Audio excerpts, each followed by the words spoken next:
It's time to accelerate. Hi, I'm your host, Andy Paul. Join me as I host conversations with the leading experts in sales, marketing, sales automation, sales process, leadership, management, training, coaching, any resource that I believe to help you accelerate the growth of your sales, your business, and most importantly, you. Hello, and welcome to Accelerate. Joining me on the show for a second time today is Doyle Slayton. He's the CEO and founder of Xoombi. Doyle, welcome to Accelerate. Andy, thanks so much for having me again. Well, yeah, I should have said welcome back again. So for people who hadn't heard your first appearance on the show over a year ago, may fill them in a little bit about yourself and Xoombi. You bet. I appreciate it. My background is primarily in sales. I started on the front lines, cut my teeth in advertising. I was in sports broadcasting and started selling. Had to sell my own ads in order to get my games paid for and on the air. So my natural tendency was cold calling and prospecting. I just back then built a list on a tablet and started hammering the phone and called until I found 10 advertisers who would, pay $1,000 a year to sponsor the local high school, and off we went. And I guess I realized at that point that sales was for me, interestingly enough, that it was for me based on cold calling experience. which is usually when people find out it's not for them. That it's not, right. So I was the opposite. But I also realized in that same vein was that when I had other teammates that had to, that were maybe helping with broadcasts, et cetera, that would come in and try to sell, they did not enjoy that process, and they did not naturally gear themselves toward picking up the phone and finding prospects with just cold calling. So that's when I realized, wow, maybe this is something that I can get pretty good at and eventually help people and teach people how to do it more effectively and that sort of thing. So, continued my career in sales with a lot of outbound prospecting, moved into management and director positions, and ultimately, as time passed toward more of the what I'll call modern age of selling, what I realized was, this thing has changed. It's a lot harder to get people to pick up the phone. They don't answer the phone anymore. That's number one. And if a guy like me that has a natural inclination to cold call and a desire to do it, in other words, in the morning when I was going to work, Andy, I'd literally be walking as fast as I could to get to my desk because I wanted to start the day with my first 10 to 20 calls and get those under my belt as a sense of accomplishment that I got activity going, right? I mean, that was my burning desire to get in and do that. But, even with a guy like that, I started realizing, man, nobody picks up the phone. And if it started to bother me, everybody has a breaking point, and mine was pretty long down the road. But if it started to bother me, and I knew the turnover that was happening in sales, I realized there's a problem. There's a problem out there, and we've got to find a way to solve it. So that's how I started recognizing things like we've got to help people, not just with telling them, go get on the phone. That doesn't help anybody or motivate anybody. We've got to help them build their prospecting list. We've got to help them with the types of assets that they have available to them so that they can have more meaningful calls and emails and follow-up attempts on cold prospects and on prospects who are already deeper in the sales cycle. So that's how I never expected. I was the type of guy, I don't need marketing. I'm just going to hammer the phone.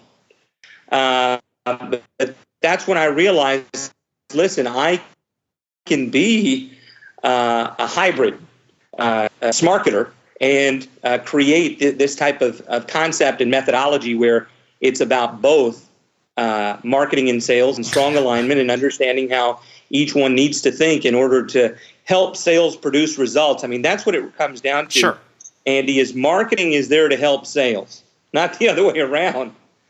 And sometimes, it's a pointing finger back and forth, but marketing as a marketer, I just say, hey, I've got to humble myself and go to sales and say, listen, what are my leads saying when you call them? How do they respond when you email them? What types of things can I do to help set you up better for that call? If marketing is willing to humble themselves to do that, I think it'll help a lot of people be more successful. Yeah, so I was going to say, is it just me, or is there something about the term smarketing that just doesn't, I know people use it a lot, the personal thing just doesn't resonate very well with me. Maybe I would think of smarketing, I hear the word smarmy behind it, which is, is the way people think about salespeople, right? So it's like, sure. That word association. Yeah, I mean, I don't think I would take that word in too much context. I probably just slipped it in there. Ideally, it's more about alignment of Absolutely. Thought, alignment of process, and making sure that your marketing activities are aligned with what sales is doing. It's got to be about both right now in this current marketplace. It's got to be about both inbound and outbound, right? And at the end of the day, when it comes to inbound, it's what inbound does more than anything, especially in B2B, more complex sales, is not to get someone to come and write you a check, because it's just not going to happen. The solutions and the deals are too big. So it's all about brand lift, awareness, and ability that when a salesperson prospects on a client or is referred into a client, that they're willing to talk to you because they've heard of you before and they've heard good things about you and they've read your content and like the way that you think and want to do business with you. Mm-hmm. So that's what the inbound piece is really, really about. And then the outbound piece is making sure that your salespeople are prospecting on good prospects. I mean, you can't open Hoovers and drop 1,000 prospects into somebody's database and just say, "Hey, go call them." Those sales teams don't succeed. Yeah, well, absolutely. I mean, that's where the sort of, they said, the alignment between inbound and outbound has to happen. Is too often I see sales teams that are basically forcing their inside reps or their proactive outbound reps to build their own lists. And in cases like that, yeah, you tend to have people taking sort of the path to least resistance, to find names so they can call. And it's, we're starting with garbage, as you talked about. It's the whole garbage in, garbage out thing. Yeah. And so that's where I think that's where a lot of companies are right now, Andy, top to bottom, is I think people are just trying to figure out what works. And they're so inundated with people telling them, that cold calling is dead, or that's not, that salespeople are no longer going to be needed, or that inbound doesn't work, or you've got all these people telling you what works and what doesn't, but they're not really on the front lines doing it. And so the key component has got to be a combination, and they're trying to figure out what works. And you hear the term sales stack, and they're trying to figure out how to stack things up to make things more efficient. I think the key is that you, in that process, don't make your stack too deep, because it's got to be simple.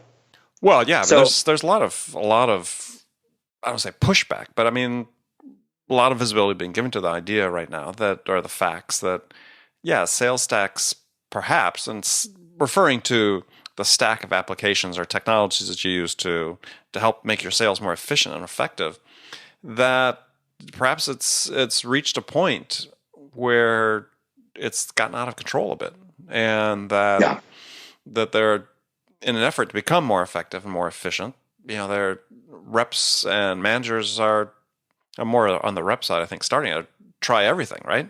Try anything. Mm-hmm. that will help increase the predictability of what I'm doing.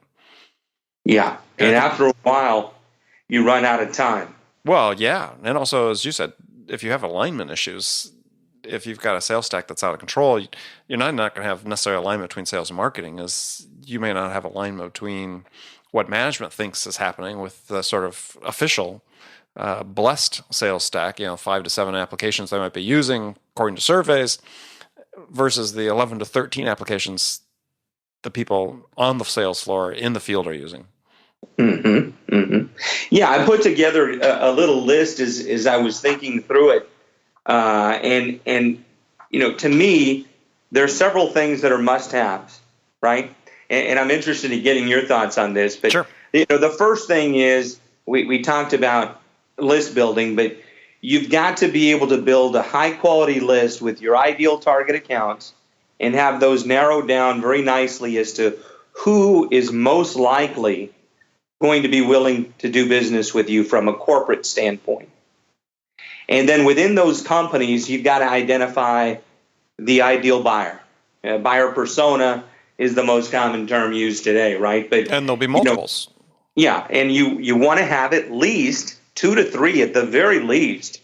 If the average people involved in the mix of a decision is somewhere between 4 and 7, depending on the size of the company, right? Then I want to start with the ability to have at least 2 to 3 prospective contacts in the database, especially when people don't answer the phone or respond readily. Mm-hmm. And so then once I've got my list, I think we've talked about this before, but I like to start sales reps with about 100 accounts and get them working through a lead management process that'll ensure that leads don't fall through the cracks. Once they've got all 100 in motion, we give them another 100. And once they've got all 200 in motion, then we'll give them another 100 if they can handle that. And, depending on, again, the size of the business they're working for and the complexity of deals they're working, that may be their limit. Some may be lower, some may be higher, et cetera. But the point is that list building is the first key. And in that process, you've got to save people time. I mean, you talked about, you mentioned it a moment ago in passing, direct dials are gold and email addresses are a must, right? And so in that process also, marketing automation can be working in the background, warming these prospective clients up, and ensuring that when these salespeople reach out, that they've already heard of us. From there, having some sort of lead scoring methodology, even if it's simple, to be able to distinguish between those prospects who are somewhat engaged versus not engaged at all. And the somewhat engaged, you continue them down the marketing automation path until they become more on the highly engaged and have salespeople start to reach out at that point for sure. Yeah, and there are some good tools to that point about lead scoring. New tools coming out like Sales Wings is one, if you're familiar with them, where it's really sort of a sales-oriented predictive lead scoring application that is very simple. And, basically you get and it's meant for top of funnel. So it's really meant to say, okay, here's somebody, they do hot, warm, and cold, basically, is the categories you put in. And hot meaning hot, you should call them today based on the activity that they've undertaken in terms of looking at your website and so on. And so it's a great little tool to say, okay, you got your list of 100, but which one should I prioritize calling today? And so, yeah, this new generation of lead scoring, I said Sales Wings is one of them, that, gives a sales rep, just based on activity that's happened with that prospect. As you said earlier, if marketing's been doing their job, they should at least be aware of who you are when you call. This will tell you how aware, how engaged they are before you call. Yeah, I'm going to check them out. I have not heard of them, but I'm on their website now, saleswingsapp.com. Yeah. Very good. Yeah, most of what we do is in HubSpot, so we use that platform, obviously, to manage our CRM and our marketing automation. But I always like looking at this tool because some of our clients are not, are not open to taking on a full application like HubSpot. So having these little tools is helpful on the side. Yeah, no, absolutely, absolutely. So, yeah, I think one of the things that strikes me a little bit about what you're talking about, but it's also been a topic that has been a topic of discussion with other guests, and as I've been working on projects that I'm working on, is that we're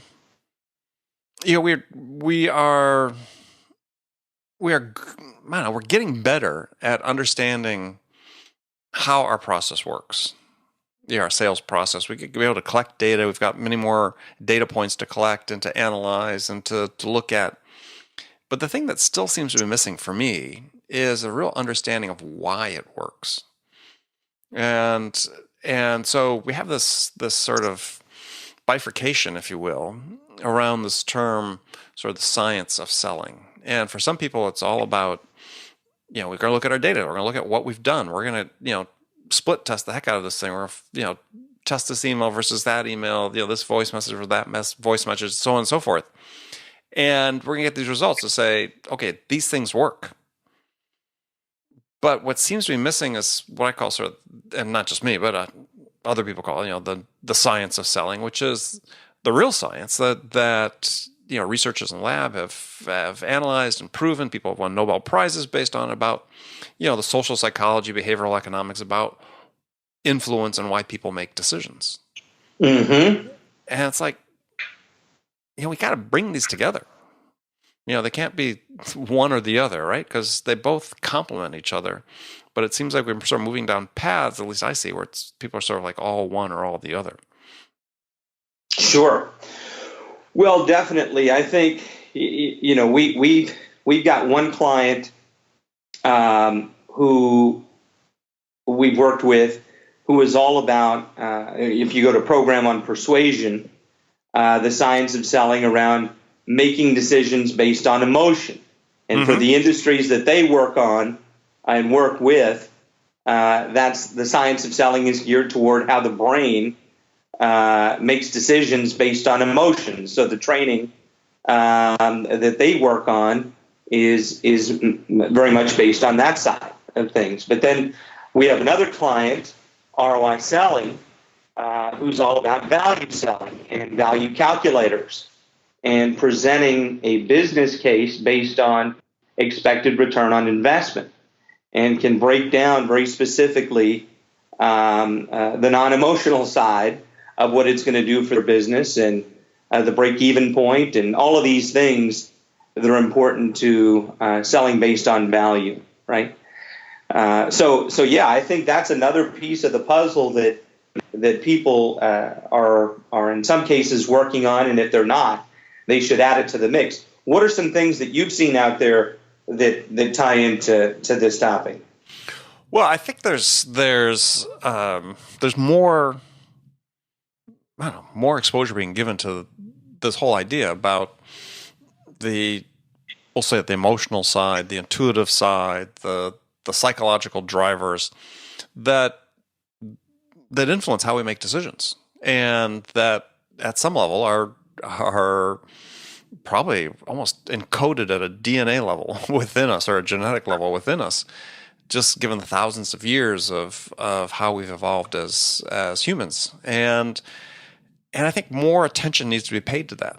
And that's really sort of the focus of certainly alluded to that in my two books, but I mean, there are other books, obviously, very famous book by Robert Cialdini called Influence, and his follow-up book, Persuasion, which is a great book people should read.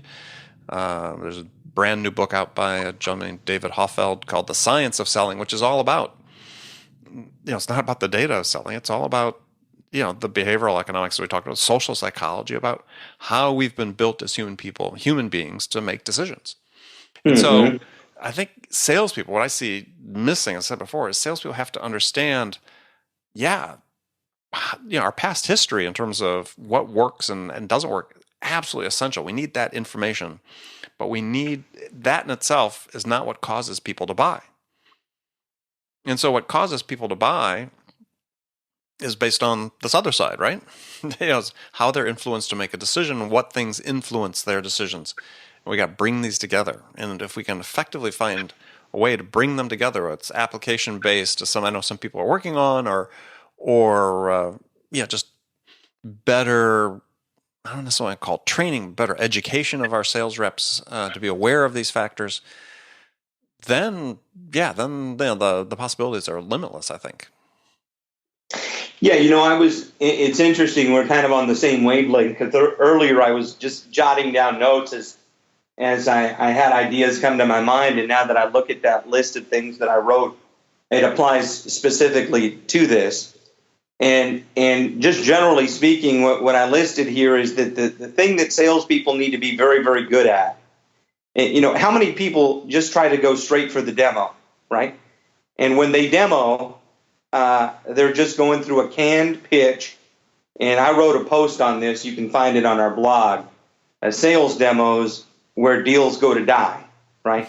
And it's because once you've baked all your cookies and shown your demo in the cookie cutter way that you show everybody, you haven't really identified any real problems or current initiatives that the company is focused on. So we've got to be really good at identifying those problems and current initiatives that people are being held accountable to at work. And then the second thing is, and this ties to the emotional piece, is you've got to get, and we've heard it before, but people aren't very good at it. You've got to be good at differentiating yourself, because it is an emotional feeling that people get when they hear you say something and their thought is, I've heard that all before. Everybody says that. That's the worst thing that you can have someone tell you, is everybody says that. Yeah, well, right? That's one of the beauties of Cialdini's new book, Persuasion, which talks about that. Really, what you do is if you're the adept communicator, what he calls the savvy communicator, basically telegraphs what they're going to be talking about, and telegraphs the importance of what they're going to be talking about, so it becomes important to the listener before they say it. And yeah, I mean, differentiation that's one of the ways you do differentiate yourself. And when people form these perceptions, and you'll read other books by Kahneman and others about how various systems of thinking we have and how our emotions play into that. We as humans are sort of programmed to want to make decisions in sort of the easiest manner possible. And so this early differentiation really becomes so key, because if people want to make the good enough decision, they don't want to overinvest in making decisions. So the ability to differentiate yourself earlier in the sales process and create these strong impressions in the mind of the buyer, which are really hard to shake. I mean, again, research shows first perceptions are very sticky. So if you can make positive first impressions or perceptions, then your ability to win the business goes up fairly substantially. Now, that can be integrated with the process. So that's the emotional side of selling.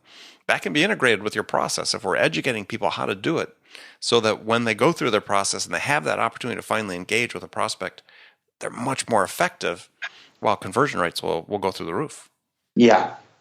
And at the end, what you've got to be able to do is inspire action, right? Yes. And that's the thing, because what's the biggest competitor we most often lose to is the status quo. Absolutely. So we've got to be able to inspire action. So then I started thinking, how do we do these things? I mean, how do we teach people to identify real problems, differentiate, and inspire action? So I put a few other bullet points, and we'll see what I missed here. You can help me fill it in. But I think the first thing is, at the most basic level, and this ties into the emotional piece that you mentioned, is you've got to look the part. You can't go to somebody's website and they look like it was built in the 90s, and they just don't look. If they're a technology company, they don't look innovative. So people have to get up to speed on that, and I don't think most people like to have to worry about rebuilding their website, but looking the part is a key factor. There's got to be and this might be an outdated word, so we might need to pick another one, but there's got to be a cool factor to what you're doing, right? Mm-hmm. And where people are inspired to say, man, this is really neat. I like what they're doing. This is something that I've been thinking about, and why didn't I, launch something like this? Yeah, I mean, you're talking about piquing people's sense of curiosity, right? So it could be an air of mystery. It could be scarcity, right? So you're creating an artificial scarcity that induces people to look further into it because they don't want to miss it. Mm-hmm. Exactly. And then, the third thing is efficiency. You've got to be able to show that you're going to be able to help them execute both with financial efficiency and activity being efficient as well. And I'll give you an example. I won't mention the name of the company, but I gave them this feedback, and that is that I can tell by going to somebody's website what technology this company is using. If it's any way associated with their websites. So I can tell if they're using Marketo or HubSpot or Pardot, or if they're using Google Analytics or AdRoll, or any of these applications within their stack to capture leads and to do their marketing. Right. And the challenge with this platform is that I have to jump through hoops to get from point A to point B. All I want to be able to do is, once I've identified, listen, I like this account, I want to work it, boom, let me drop it into my CRM.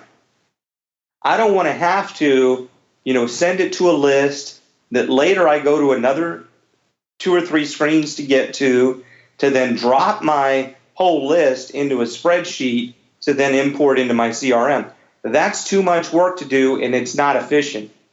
I want to be able to work on the fly. So if I'm focused on one account, researching their site and where I can potentially help them, I need to drop them into my CRM immediately, start my calling and email sequences, and move on to the next one, right? Yeah, That's the difference. Right, and there's applications out there if you're doing that, you can drop it into your list, which automatically updates your CRM.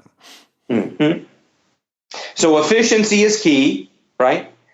And then I think the next thing that people, and you mentioned this earlier, is people want to know that they're not over investing or jumping in too deep with you if they're not sure yet, because everybody's confused about what works and what doesn't, is you've got to have social proof and case studies and things that can specifically identify a solution that you provided to someone else with a similar problem who's showed specific gains and returns that you can do for this client as well. So I think the thing that we've been moving to with some of our clients also is developing case studies and social proof to help salespeople be more convincing, right? And then the last thing is an easy point of entry, right? Is people want to be able to try before they buy, and not get locked in. We started off saying, well, listen, there's so much work involved with the types of marketing and sales initiatives Mm-hmm. and strategies that we're going to build for you. We really only sign 1-year contracts. Well, unless someone knows you pretty well and has worked with you in the past, you've got to be flexible enough to say, well, we're willing to do 6 months, or let's run a 3-month pilot, or let's do a trial, right? And get creative enough to the point where you show them how to do what they need to do. Let's say you're a software application, that you teach them how to get so in tune with the application that there's no way that they wouldn't want it. Mm-hmm. So those were the notes that I was thinking about earlier as I was considering the elements that would help people identify problems, differentiate, and ultimately inspire action. What are your thoughts on that? Long list there. I'm a bullet point kind of guy. You're Andy. a bullet point type of guy. Yeah, I mean, there's no arguing with anything there. I think that what I would focus on, and for people listening, is this inspiring people to take the journey with you, right, is that we really have to stop. There's still some number of sales professionals among us who still treat sales as being somewhat adversarial in terms of what you're doing. And, maybe there's some businesses that might work. I'm not aware of what they are. You're always going to have more success if the customer feels that you are with them, right? I mean, that's ultimately what we're trying to do is have the customer think that we are this trusted advisor, that we're not just, we're just not an advisor, but we're actually, we're almost part of their decision-making process.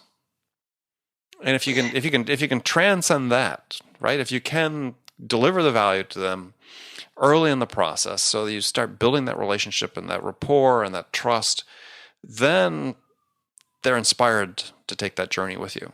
And that becomes the ultimate challenge, I think, for salespeople.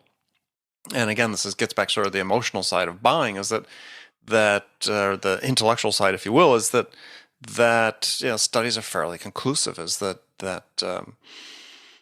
people are much more likely to do business with people, not just that they think are like them, but they actually think, and then Cialdini talks about this in Persuasion, is that are of them, right? So it's like being part of the family versus being an outsider that they like. How do you make yourself part of that family in the mind of the buyer? Mm-hmm. Well, one of those examples is oftentimes, and I don't necessarily do this. I mean, I do it consciously, but I really feel it, right? And that is that when we're working with our clients and I'm on calls with them, I talk in terms of we when I'm talking about their company. Mm-hmm. And I, because I really do feel bought into that. That's one of the things we look for also is, what are some companies that would be really passionate about what they're doing and what they're trying to accomplish and would want to help these companies grow, right? So that makes it a lot easier to be in it with them than to just say, hey, let's just take these actions to, create marketing campaigns and sales best practices, and then you do with them. It's up to you to execute it. Listen, I want to be involved in what you're doing because I'm passionate about it. So exactly. I mean, that really resonates as you describe it. Yeah, absolutely. So Doyle, we're moving into the last segment of the show where I've got some questions I ask all my guests, and since you've been a guest on the show before, I've got different questions for you. These always make me nervous, Andy. All right, so that's part of my fun of doing this. So these are all just sort of rapid fire questions. First one is, in your mind, is it easier to teach a technical non-salesperson how to sell, or teach a salesperson how to sell a technical product? Oh, wow, that's a tough one. I would say, if I had to pick one, I think it's easier to teach a salesperson how to sell a technical product. Okay. Next question. What's one non-business book, no business, no sales, that you think every salesperson should read? Well, it's interesting because that's something I'm about to read soon. Mind Gym. Mind Gym. Yes, Mind Gym. GYM. Oh, Mind Gym. It's about building your mental strength. Okay. Mind Gym. All right. And who wrote that? Do you know? I don't remember the name. All right, we'll I think there's a couple of them, but this one has kind of someone in a running position. All right. Like out of the starting blocks. We'll find it. We'll put it on the website so people can see that. All right, Mind Gym. All right, so last question for you. Do you have a favorite quotation or words of wisdom that you live by? Oh, I do.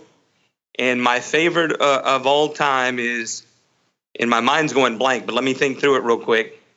You would have known it if I hadn't asked it. Well, I know it, but the first word is well, you can paraphrase. Is going past it, but it's courage. I've got it. Courage is not defined by those who fought and did not fall, but by those who fought, fell, and rose again. Ah, and why is that? What's that say to you? Well, I think it's twofold. I think, one, it has biblical connotations.